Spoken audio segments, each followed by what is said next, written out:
अस्सलामुअलैकुम dear students, जैसे कि आप जानते हैं कि ओपन यूनिवर्सिटी ने अपने एग्ज़ाम्स जो हैं 26 से जनवरी 10 तक 2021 तक पोस्टपोन कर दी हैं। तो अब इस दौरान जितने भी आपके एग्ज़ाम्स होने थे वो पोस्टपोन हुए हैं। एक चीज़ का ख्याल रखिएगा, वो कैंसिल नहीं हुए।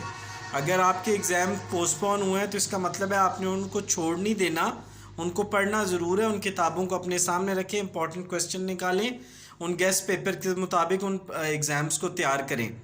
अगर आप 438, 444, 462 और 1430 की लाइव क्लास चाहते हैं तो हमारा ग्रुप भी है, उसको ज्वाइन कर लें। अगर ग्रुप नहीं ज्वाइन करना चाहते तो जो प्रॉपर हम क्लास डेली देते हैं उससे ज्वाइन कर लें। हम आपको क्लासेस भी प्रोवाइड करेंगे इन 4 सब्जेक्ट्स की।